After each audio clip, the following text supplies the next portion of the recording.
पुतले जय पताका स्वामी नमाचार्य पाद निताय गौर कथा दामोदर नगर ग्राम तारिणे नमो विष्णुपादाय कृष्ण पृष्ठाय भूतले श्रीमति भक्ति वेदांत स्वामी नामिने नमस्ते सरस्वती देवे गौरवाणी प्रचारिणे शिष्यदेशतारिणे जय श्री कृष्ण चैतन्य प्रभु नित्यानंद श्री अद्वैत गदाधर श्रीवासादि गौर भक्त वृंद हरे कृष्ण कृष्ण कृष्ण हरे हरे हरे राम राम राम हरे हरे हरे कृष्ण कृष्ण कृष्ण हरे राम राम राम हरे कृष्ण कृष्ण हरे राम राम हरे हरे जय प्रभुपाद की जय भगवद गीता की जय गई काले આપણે શ્લોક નંબર 45 સોરી 5 વાંચેલો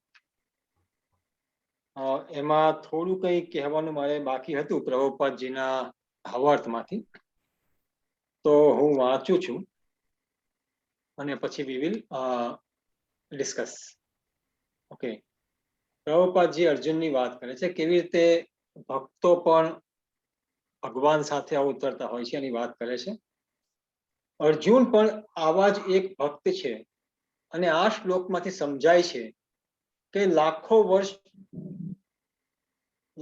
પૂર્વે ભગવાન શ્રી કૃષ્ણએ જ્યારે સૂર્યદેવ વિવસ્વાનને ભગવદ ગીતા કહી હતી ત્યારે અર્જુન પણ કોઈ ભિન્ન રૂપે ત્યાં હાજર હતો પરંતુ અર્જુન તથા ભગવાન વચ્ચે તફાવત એ છે કે ભગવાનને તે ઘટનાનું સ્મરણ હતું પણ અર્જુનને તે યાદ રાખી શક્યો ન હતો અંશરૂપ જીવ તથા પરમેશ્વર વચ્ચેનો આ જ ભેદ છે જો કે અર્જુનને અહીં શત્રુઓનું દમન કરનાર અત્યંત બળવાન વીર પુરુષ તરીકે સંબોધવામાં આવ્યો છે છતાં તે પોતાના ભૂતપૂર્વ જન્મમાં શું બન્યું હતું તે યાદ કરી શકતો નથી તેથી જીવાત્મા ભૌતિક મૂલવણીમાં ભલે ગમે તેટલો મહાન હોય તોય તે કદાપી પરમેશ્વર સમકક્ષ થઈ શકતો નથી ભગવાનનો નિત્ય સંગી જીવન મુક્ત હોય છે એમાં શંકા નથી પરંતુ જે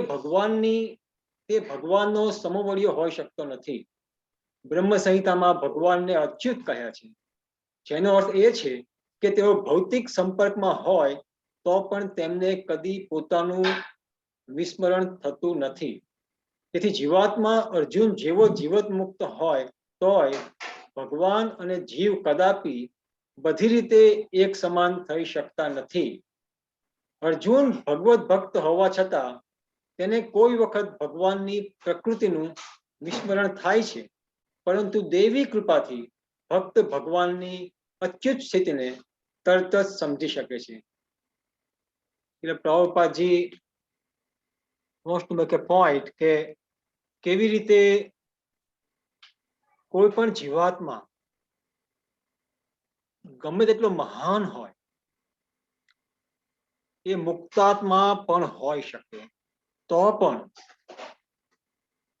પરમાત્માની કમ્પેરિઝનમાં કોઈ દિવસ આવી શકે નહીં કારણ કે પરમાત્મા જે છે આત્માનો આત્મા છે જીવાત્મા જે છે એ હંમેશા અણુ છે ભગવાનની કમ્પેરિઝનમાં આપણે ભગવાનના અંશ છીએ અને ભગવાન વિભુ છે એ મહાન છે તો ગમે તેટલા આપણે મોટા બની જઈએ ગમે તેટલા જ્ઞાની કે શક્તિમાન કે જે પણ છતાં પણ આપણે ભગવાન સમાન થઈ શકીએ નહીં એ વાત પર શ્રીલ પ્રભુપાદજી અહીંયા ભાર આપે છે કે ઘણી વખત લોકો જે તત્વ સમજતા નથી એવું કદાચ પોતે પણ માનતા હશે કે હું ભગવાન બની ગયો હવે કે બની જઈશ પણ એવું કોઈ દિવસ થતું નથી જો ભગવાનને જ માયામાં પડવાનું હોત આપણી જેમ તો પછી એ ભગવાન શા માટે કહેવાય ભગવાન મીન્સ સર્વશક્તિમાન જો એ પ્રકૃતિથી બદ્ધ થઈ જાય અને આપણી જેમ માયામાં પડે ઘણી વખત અમુક માયાવાદીઓ જેને કહેવાય છે જે લોકો માયાને સર્વસ્વ માને છે જે લોકો કહે છે કે ભગવાન જ્યારે આ જગતમાં આવે ત્યારે ભગવાન પણ માયાના અધીન થઈ જાય છે, એ લોકોને એવું કહેવાનું થાય છે કે જ્યારે ભગવાન આ જગતમાં આવે છે ત્યારે માયા અધીન તો થાય છે, પણ કર્મના બંધનમાં પણ પડે છે. અને ત્યારે જ્યારે જે જીવાત્મા છે, આપણે જ્યારે માયામાંથી મુક્ત થઈ જઈએ છીએ ઓન ધ અધર હેન્ડ, ત્યારે આપણે ભગવાન બની જઈએ છીએ. આત્મા પરમાત્મામાં ભળી જાય છે, બની જાય છે, ભગવાન બની ગયા છે, એમ કે ને બાળકોને ભગવાન બની ગયા. તો આ એક તફાવત સમજવાની જરૂર છે કે જો આત્મા, અત્યારે આપણે માયામાં તો છીએ જ, તો જે લોકો માયામાં છે એ લોકો પણ એવું કે છે કે માયામાંથી મુક્ત થયા પછી આપણે ભગવાન સમાન બની જઈશું, કે હું ભગવાન બની જઈશ. તો એવા આપણે કઈ જાતના ભગવાન કે આપણે માયામાં પડી ગયા? It's a common sense. આજે બહુ જ મોટી ભૂલ ધારણા છે એ we should not keep in mind. આપણે ઓલવેઝ ભગવાનના દાસ છીએ, ભગવાનના અંશ છીએ, અને માયા આપણી પર પ્રભાવિત થઈ જાય છે જળ જગતમાં. પણ ભગવાન જ્યારે જળ જગતમાં આવે છે ત્યારે ભગવાન માયાને, અને હંમેશા માયાને કંટ્રોલ કરે છે. Maya is eager to serve the lord. જેમ કોઈ માનો કે ઘરે કોઈ મોટા વ્યક્તિ આવ્યા હોય તો ઘરમાં જે નાના હોય બધાને એની સેવા કરવાની ઉત્સુકતા હોય કે આજે આપણા કાકા આવવાના છે, મામા અને ફૈબા આવવાના છે, કે મોટા બાપુજી આવવાના છે, કે કોઈ પણ હોય, કે કોઈ કંપનીના બોસ આવવાના છે, એ લોકોને બધાને એમની સેવા કરવાની, એમને મળવાની ઈચ્છા હોય. તો જ્યારે ભગવાન કૃષ્ણ, પુરુષોત્તમ, જ્યારે આ જળ જગતમાં, જે માયા જગત કહેવાય છે, આ જળ જગત છે પ્રકૃતિનું બનાવેલું છે ને, શું બનેલું છે, એ માયાનું જગત છે. તો જ્યારે ભગવાન માયા જગતમાં આવે ત્યારે માયા એની પર હાવી થવાને બદલે માયા એમની સેવા કરવાની ઉત્સુક હોય છે. એટલે we should remember that particular part. Prabhupada says we never become equal to God. એમના સમાન થઈ શકીએ નહીં. પછી પ્રભુપાદજી કહે છે કે જ્યારે અભક્ત કે અસુર આ દિવ્ય પ્રકૃતિને સમજી શકતો નથી, પરિણામે ગીતામાં થયેલા આ નિરૂપણો આસુરી મગજમાં ઉતરી શકતા નથી. કૃષ્ણ તથા અર્જુન બંને પ્રકૃતિથી સનાતન છે, તેમ છતાં કૃષ્ણને કરોડો વર્ષ પૂર્વે પોતે કરેલા કાર્યોની સ્મૃતિ છે, પરંતુ અર્જુનને નથી. અહીં આપણે એ પણ ધ્યાનમાં લેવાનું છે કે જીવાત્મા દેહ બદલવાને કારણે બધું જ ભૂલી જાય છે. આપણે ગઈકાલે એની વાત કરેલી. પરંતુ ભગવાનને સ્મૃતિ રહે છે કારણ કે તેઓ પોતાનો સચ્ચિદાનંદમય દેહ બદલતા નથી. તેઓ અદ્વૈત રૂપ છે. અદ્વૈત રૂપનો અર્થ શું થયો? અદ્વૈત કે જેમના દેહ અને તેમની પોતાની વચ્ચે કોઈ તફાવત નથી. અદ્વૈત શબ્દના અર્થો અલગ અલગ છે. અહીંયા જે અદ્વૈત શબ્દનો અર્થ છે, અદ્વૈતમ અચ્યુતમ અનાદિમ અનંત રૂપમ, ભગવાનના લક્ષણો બતાવ્યા છે કે ભગવાન અદ્વૈત છે, અચ્યુત છે, અનાદિ છે, અનંત છે. તો અદ્વૈત શબ્દનો અર્થ પ્રભુપાદ સમજાવે છે કે અદ્વૈત મીન જેમના શરીરમાં અને જેમના આત્મામાં દ્વૈત નથી, ફેર નથી, એ પણ અદ્વૈત કહેવાય. એટલા માટે ભગવાનને અદ્વૈત કહે છે કે અદ્વૈત અચ્યુત. તો પ્રભુપાદ કહે છે કે એમના શરીર અને એમના આત્મામાં ફેર નથી, એટલે માટે અદ્વૈત કહેવાય છે. તેમના સંબંધે દરેક વસ્તુ આત્મા છે. જ્યારે બદ્ધ જીવના ભૌતિક શરીરથી વિભિન્ન હોય છે બદ્ધ જીવ, ભગવાનનો દેહ તથા આત્મા એકરૂપ હોવાથી તેઓ જ્યારે ભૌતિક સ્તરે અવતરણ કરે છે ત્યારે પણ તેમની સ્થિતિ સામાન્ય જીવથી નિરાળી હોય છે. અસુરો ભગવાનની આ દિવ્ય સ્થિતિ સાથે પોતાનો મેળ બેસાડી શકતા નથી, જે વિશે સ્વયં ભગવાને નીચેના શ્લોકમાં સ્પષ્ટીકરણ કર્યું છે. તો પ્રભુપાદજી કહે છે કે કેવી રીતે જે લોકો અભક્ત છે, જે લોકો ભગવાનનું શરણ લેતા નથી, કે જે લોકો ભગવાન પર ઈર્ષ્યા કરે છે, હવે એમ થાય કે ઈર્ષ્યા આપણે નથી કરતા ભગવાનની, પણ હકીકતમાં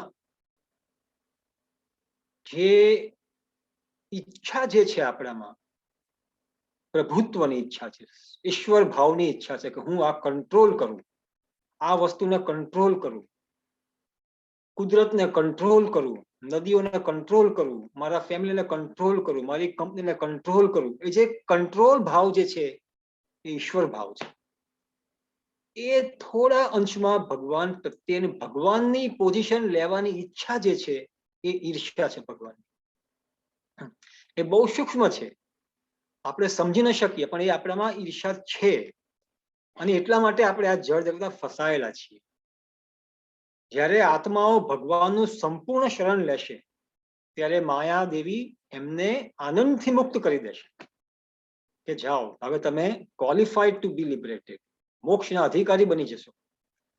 પણ જ્યાં સુધી લોકોની ઈચ્છા છે ભગવાન બનવાની, એ નાનો ભગવાન મોટો ભગવાન જે પણ કહીએ, ત્યાં સુધી વ્યક્તિ કોઈ પણ બદ્ધ આત્મા મોક્ષ પામી શકે નહીં.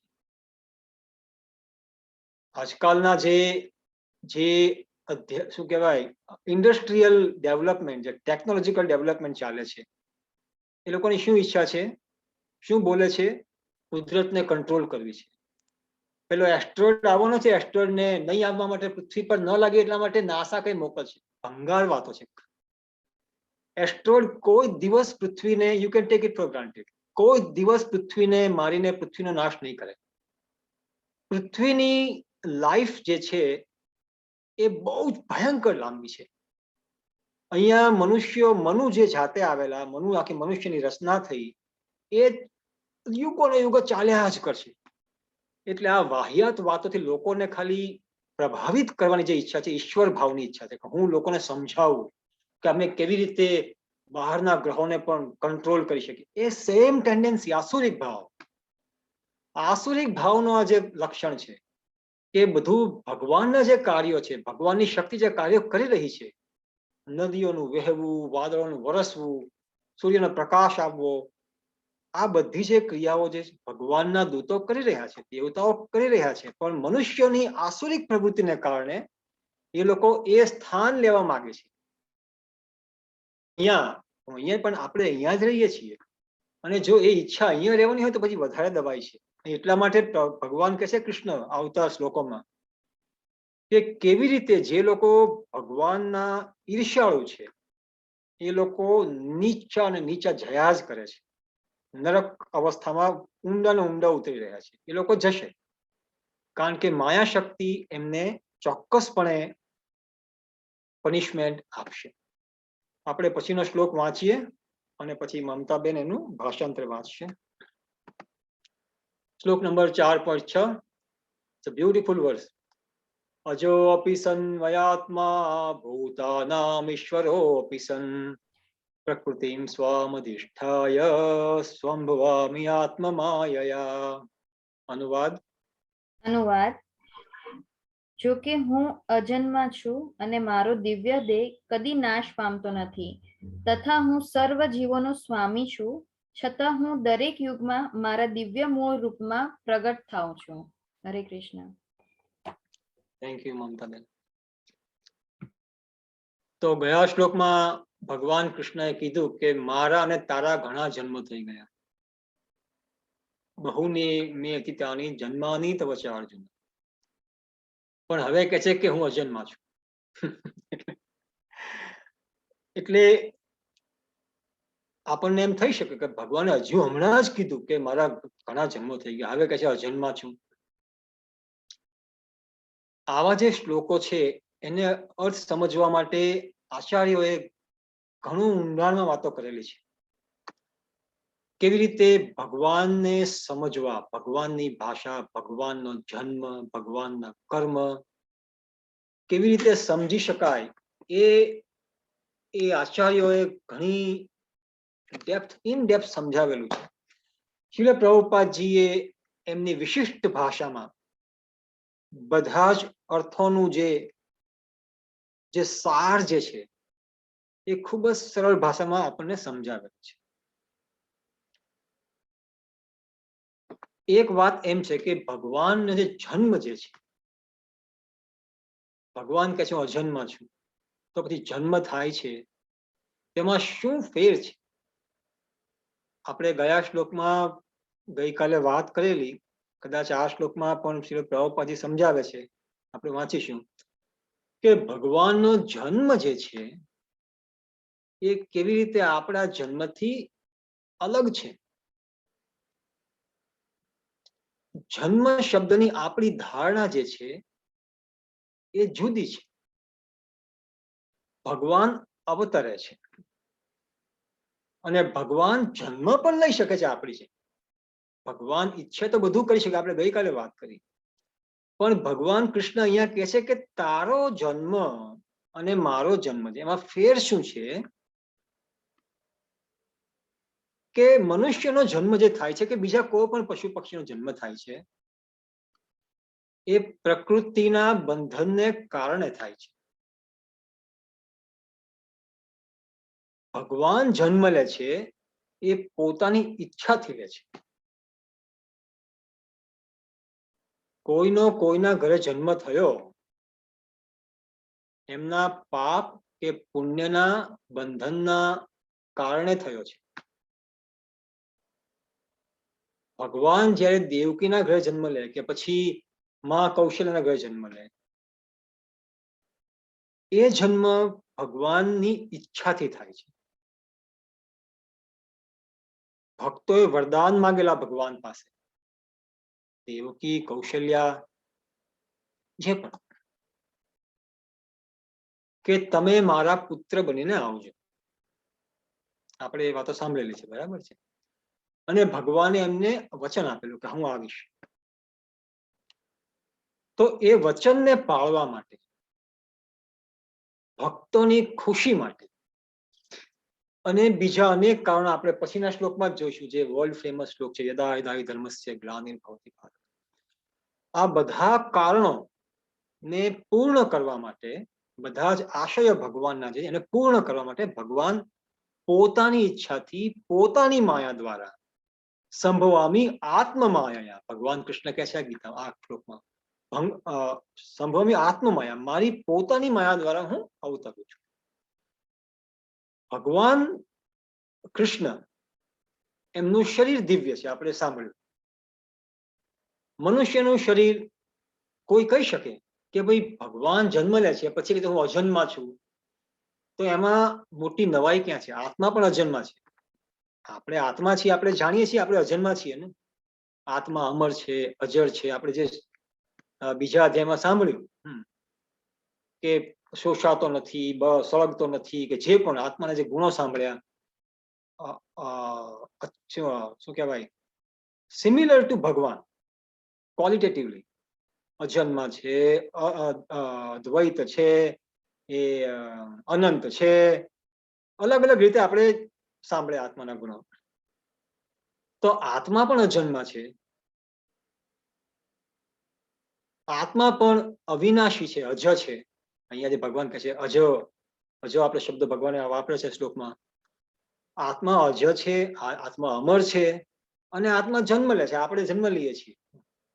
તો પછી આપણા જન્મ ભગવાન કે છે એમાં મોટું સ્પેશિયાલિટી ક્યાં આવી ગઈ કે ભાઈ હું અજન્મા છું, હું પણ સ્પેશિયાલિટી આ છે કે આત્મા જે જીવાત્મા, આપણે અત્યારે જીવાત્મા કહેવાય છે, આપણે જ્યારે આત્મ જન્મ લઈએ છીએ, આપણે જન્મ લઈએ છીએ ત્યારે આપણે પ્રકૃતિના બંધનમાં હોઈએ છીએ. ભગવાન પ્રકૃતિને વશ કરીને જન્મ લે છે. અને જે પ્રકૃતિ છે, પછી ભગવાનની બે પ્રકૃતિઓ છે, આપણે 7મા અધ્યાયમાં વાંચીશું. 7મો અધ્યાય ભગવાન કહે છે કે મારી બીજી પ્રકૃતિ જે છે એ પરા પ્રકૃતિ છે. જળ પ્રકૃતિ છે, અપરા પ્રકૃતિ છે. બીજા પ્રકૃતિ છે એ પરા પ્રકૃતિ છે, કે જે ચેતન છે, અને આપણે એ ચેતન પ્રકૃતિના અંશ છીએ. ચેતન પ્રકૃતિ છીએ, રાધર પાર્ટ ઓફ ઇટ. તો ભગવાન એ જે ચેતન પ્રકૃતિ છે, પોતાની જે યોગ માયા છે, યોગ માયા જણાવે ભગવાનની કેટલી શક્તિઓ છે. હકીકતમાં ભગવાનની શક્તિઓ અનંત છે, અનંત શક્તિઓ છે ભગવાનની.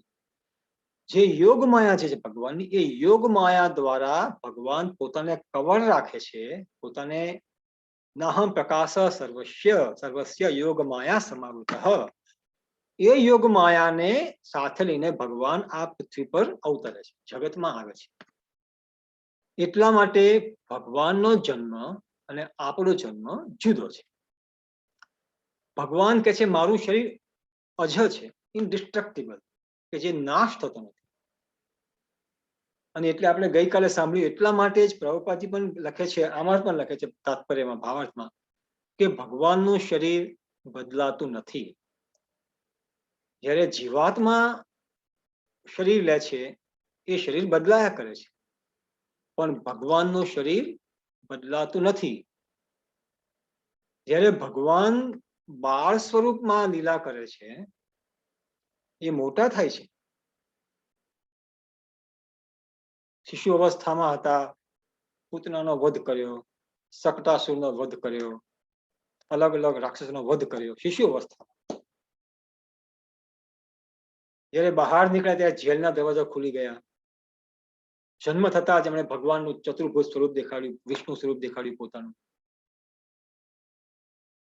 નદીના પાણી નીચે ઉતરી ગયા, એમના પગને ટચ કરવા માટે ફરીથી ઉપર આવ્યા, ફરીથી નમી ગયા. આ જે બધી લીલાઓ ભગવાનની છે, ભગવાનના લક્ષણો છે.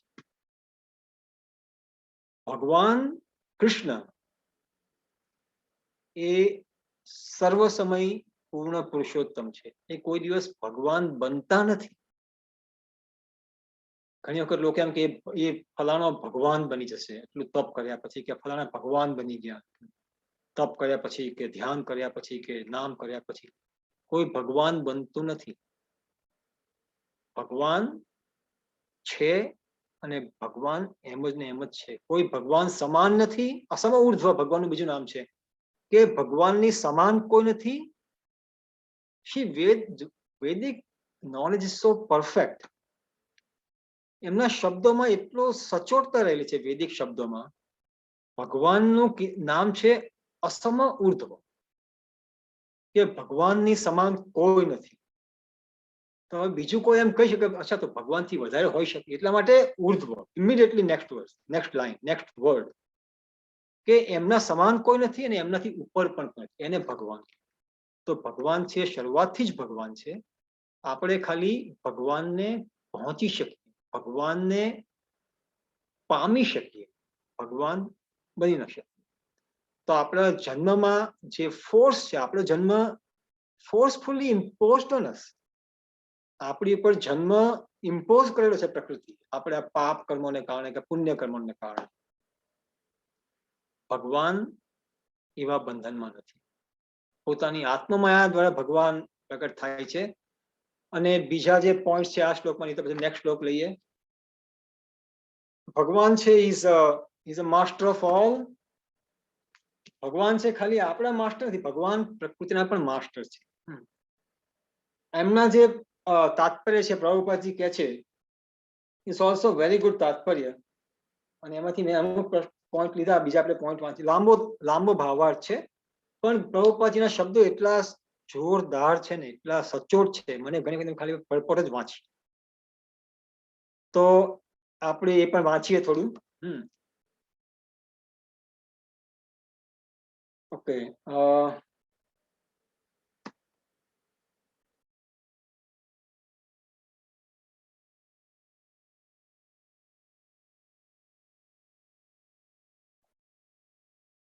ઓકે, આપણે જ્યારે આપણે માનીએ છીએ કે સૂર્ય અસ્ત પામ્યો છે, આપણે ફોર એક્ઝામ્પલ સૂર્યને આપણે જોઈએ, સૂર્ય જન્મ ઉગ્યો અને અસ્ત પામ્યો.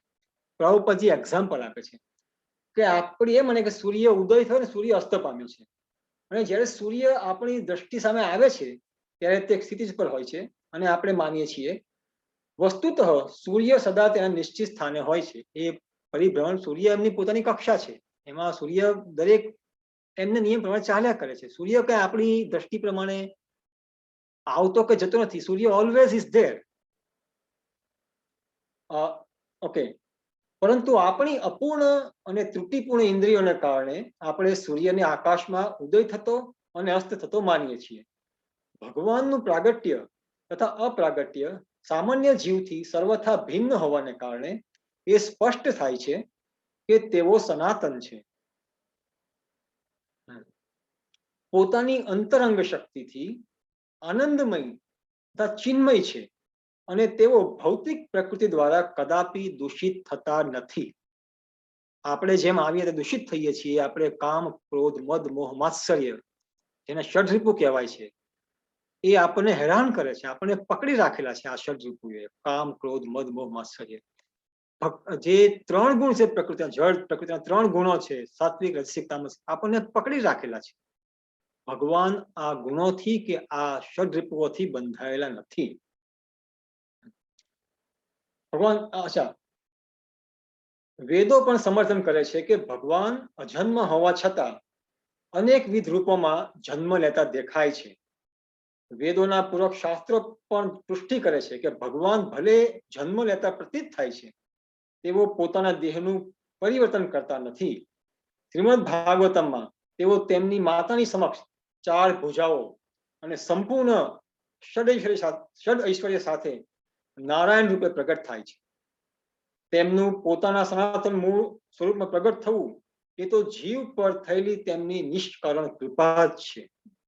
ભગવાન, હું આજે વિચારતો હતો એકચ્યુઅલી કે કૃષ્ણ ભગવાન જે આપણને ગીતા કહે છે, હવે એમને શું આપણને કહેવાની જરૂર છે કે ભાઈ હું આ છું, હું તે છું, તમે આમ નહીં કરતા, તમે આમ કરજો. એ ભગવાન જે ષડ ઐશ્વર્ય પૂર્ણ છે, જેને બધી જ એમની હજારો લાખો લક્ષ્મીઓ સેવા કરે છે. લક્ષ્મી સહસ્ત્ર શત સંભ્રમ સેવ્યમાનમ, સહસ્ત્ર શત, હજારો લાખો લક્ષ્મીઓ જેની સેવા કરે છે. ગોવિંદમ આદિ પુરુષમ તમ. તો એવા ભગવાન કે જેમની સેવાઓ હજારો લાખો લક્ષ્મીઓ કરે છે, એમને અહીંયા આવીને આપણને ખાલી કહેવાનું કે ભાઈ યુદ્ધ કર અર્જુન, તું આ નહીં કરતો, તું આમ નહીં કરતો, આને કારણે આમ કરજે, અને આપણને કહે છે એના દ્વારા, એની શું જરૂર છે? પ્રભુપાજી કહે છે અહીંયા ભગવાનને અહીંયા આવીને નારાયણ સ્વરૂપ બતાવી શું જરૂર છે?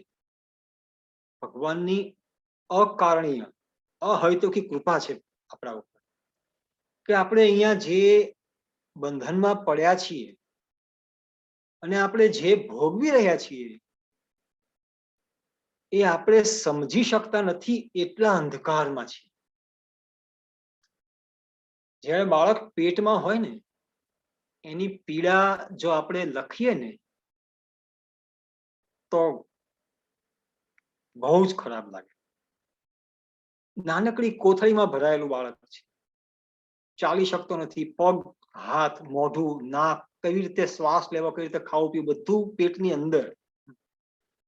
અને ભયંકર, જ્યારે ભૂખ લાગી હોય, માતાને ખબર ન પડી હોય, કઈ તીખું ખાધું હોય તો ફરીથી બળતરા થાય, કઈ કડવું ખાધું હોય, ગળું ખાધું હોય, એ બધું એને સહન કરવાનું. અને ઇવન જન્મ થયા પછી પણ ત્યારે બોલી શકતો નથી, શું ખાવું, ખાલી રોતો હોય. બરાબર, બાળક, છોકરું રોતું હોય કે રોતી હોય, રોતું હોય.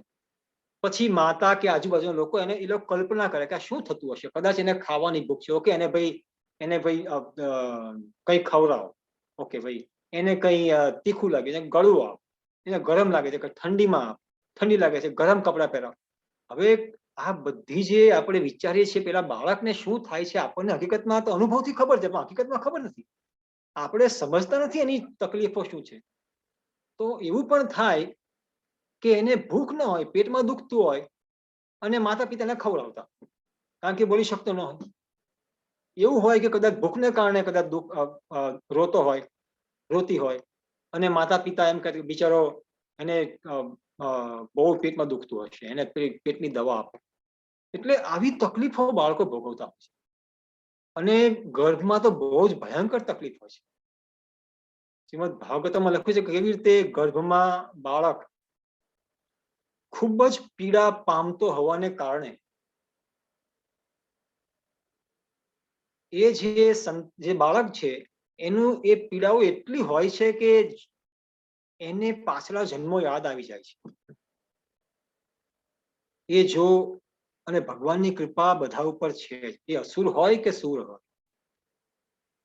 તો એ બાળક ભગવાનને યાદ કરે છે, અને પછી ભગવાન એને પ્રગટ થઈને સમજાવે છે કે શા માટે તું અહીંયા ફરીથી ફસાયેલો છે. અને એ વખતે બાળક ભગવાનને પ્રાર્થના, પરમાત્મા જે આત્માની સાથે જ રહે છે દર વખતે, પરમાત્મા આત્માથી કોઈ દિવસ જુદા પડતા નથી, કારણ કે એમને એ આત્મા પ્રત્યે પરમાત્માનો પ્રેમ છે. તો એ આત્મા ગર્ભમાંથી ભગવાનને પ્રાર્થના કરે છે કે આ જીવન તમને નહીં ભૂલો, એક વધારે ચાન્સ આપો, અહીંથી મને મુક્ત કરો, આ વખતે નહીં ભૂલો. પણ જ્યારે જન્મ થાય છે, જ્યારે માતાના ગર્ભમાંથી અપાન વાયુને કારણે એને નીચે દબાવીને જ્યારે એ જન્મ થાય છે, જ્યારે બાળકનો, એ પીડા, એ ભયંકર પીડાને કારણે એની સ્મૃતિ જતી રહે છે. અને જ્યારે સમજે છે કે આજુબાજુમાં જે આંખોથી જોવે છે તે લોકો એની બહુ શું કહેવાય કે સારભાર કરતા હોય છે, સંભાળતા હોય છે, ધ્યાન રાખે, શું થયું આ છે તે છે, બહુ ધ્યાન રાખતા હોય છે. અને એ એવું માની બેસે છે કે આ લોકો જ મારા રક્ષક છે, આમના દ્વારા સિવાય હું નહીં જીવી શકું, એ જ મારો સહારો છે. અને એ પેલા પરમાત્માને જ્યાં જોયેલા એને ભૂલી જાય છે અને ફરીથી માયામાં પડી જાય છે. અને ફરીથી જ્યારે અલગ અલગ જન્મો પછી જન્મો કોઈ ભક્તોની કૃપાથી, જ્યારે પ્રભુપાદજી જેવા ભક્તોની, નારદ મુનિ જેવા ભક્તોની કૃપાથી જ્યારે ખબર પડે છે કે હું આ દેહ છું, હું દેહ નથી, સોરી, આ મારો દેહ છે, હું આત્મા છું, આ દેહમાં ફસાયેલો છું અને જન્મ ઉપર જન્મ લીધા જ કરું છું, ત્યારે ભગવાનના શરણમાં જાય છે. આ ભગવાન કૃષ્ણ આ વાતો કહેવા આપણને આવ્યા છે, આમાંથી બચાવવા માટે આવ્યા છે. ભગવાનને કંઈ જરૂર નથી, પણ એ પોતાના સંતાનો પ્રત્યેનો પ્રેમ, કોઈ છોકરાઓ માતા પિતા પર ગુસ્સો કરીને જતા રહ્યા હોય કે ભૂલ કરીને જતા રહ્યા હોય કે કઈ ખરાબ ટેવને કારણે જતા રહ્યા હોય, તો માતા પિતા એને પાછા લાવવાની કોશિશ કરે. ભગવાનની સ્થિતિ, માતા પિતાની જે દુઃખમય સ્થિતિ, એવી સ્થિતિ નથી. આપણે ભગવાનને એવું ના માનવું કે બિચારા દુઃખમાં પડે છે, મારા સંતાનો જતા રહે, એવું નથી. ભગવાન એ આત્મારામ છે, એ આત્મા એ પોતે આનંદમય છે. આનંદ છે એ પોતાનો એમના સ્વરૂપનો ભાગ છે આનંદ. હરે કૃષ્ણ ભરતભાઈ, હવે લગભગ 1 મિનિટ જેવું જ બાકી છે, તો આ એન્ડ કરીને આપણે ફરીથી જોઈન્ટ થઈએ. Yes please, yeah sorry, okay, please continue. Thank you. હરે કૃષ્ણ. હું બધાને રિક્વેસ્ટ કરું છું ફરીથી આ જ મીટિંગ આઈડી પર તમે બધા જોઈન્ટ કરશો. હરે કૃષ્ણ.